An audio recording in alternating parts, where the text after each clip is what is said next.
मी सागर बळवंत काटे पुन्हा एकदा आपलं सागर काटे या माझ्या युट्यूब चॅनलवर सहर्ष स्वागत करत आहे। आज 2026 चा ज्वलंत विषय म्हणजे युद्ध। आज जगामध्ये अमेरिका, इस्रायल आणि इराण या राष्ट्रांमध्ये युद्ध छेडलं गेलेलं आहे आणि त्याचा फटका सर्वसामान्य जगातील सर्वसामान्य जनतेला बसत आहे आणि जगातील काही राष्ट्रांमध्ये किंवा देशांमध्ये आणीबाणीची परिस्थिती निर्माण झालेली आहे। एवढे या युद्धाचे भयानक परिणाम दिसून येत आहेत। तर पहिलं महायुद्ध आणि दुसरं महायुद्ध हे अमेरिका आणि युरोप या खंडांमध्ये छेडलं गेलं।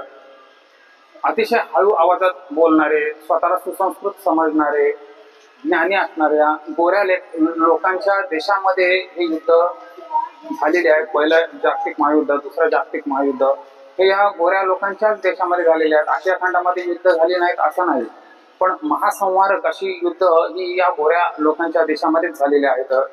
आज आपण भारत किंवा आशिया खंडातील देशांची तुलना समजा युरोप, अमेरिका या देशांशी केले तर त्यांचं इन्फ्रास्ट्रक्चर ते अतिशय चांगलं आहे। त्यांनी अतिशय चांगले बिल्डिंग, रस्ते, त्याच्यानंतर आपल्या शहरांचं सुशोभीकरण उत्कृष्टरित्या केलेलं आहे, अतिशय प्रगती केलेली आहे।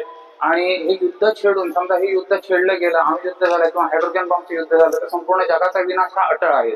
त्यामुळे तुम्ही जे शोध लावले, जे मेहनत करून एवढी चांगली सुसंस्कृत पणा दाखवला किंवा चांगली शहरं उभी केली, चांगले इन्फ्रास्ट्रक्चर उभं केलं, चांगलं नागरिकांना उभं केलं, आज संपूर्ण भारतामध्ये अमेरिका आणि युरोप खंडाची प्रशंसा केली जाते। एवढी चांगली शहरं, एवढे चांगले देश किंवा नगर तुम्ही उभे केलेत आणि पायाभूत सुविधा उभ्या केल्यात, खरोखरच वाखाणण्याजोग आहे। आणि ही युद्ध छेडून तुम्ही ते सगळं उद्ध्वस्त करणार आहात का, हा एक मोठा प्रश्न मी तुम्हाला विचारत आहे।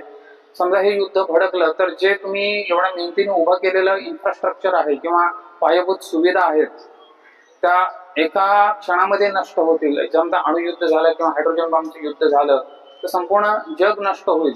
मग हे एवढीच प्रगती का केली? तुम्ही अंतराळामध्ये एवढं संशोधन केलं, तुम्ही विज्ञानामध्ये संशोधन केलं, तुम्ही माहिती आणि तंत्रज्ञानामध्ये संशोधन केलं। आज एआयचं युग आहे, मोबाईलचं युग आहे, डिजिटल युग आहे, सर्व युगाची सुरुवात ही तुम्ही केलेली आहे। आणि आज युद्ध छेडून सुद्धा त्याचा नाश किंवा सर्वनाश सुद्धा तुम्हीच करणार आहात का, हा मी प्रश्न तुम्हाला विचारत आहे। अंतर्मुख होऊन विचार करण्यासारखी गोष्ट आहे। हे युद्ध त्वरित थांबवा किंवा काहीतरी त्याच्यामध्ये तोडगा काढा। दुसरं महायुद्ध ज्यावेळेला संपलं त्यावेळेला अमेरिकेने युनो या संघटनेची स्थापना केली, ज्याला मराठीमध्ये आपण संयुक्त राष्ट्र संघटना असं म्हणतो। त्या संघटनेविषयी आपण इतिहासामध्ये वाचलेलं आहे। त्या संघटनेने असं त्या संघटनेचा हा हेतू होता की याच्या पुढे युद्ध करायचं नाही किंवा कुठल्याही देशाने कुठल्याही देशावर जगातल्या आक्रमण करायचं नाही। तर आक्रमण करायचं असेल तर युनोची परवानगी घ्यायची किंवा युनो त्या देशांमध्ये मध्यस्थी करेल आणि ते समझोता घडून आणेल आणि ते युद्ध मिटवेल।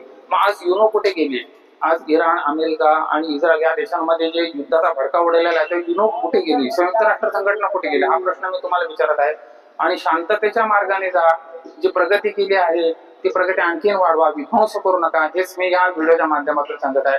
जय हिंद, जय महाराष्ट्र।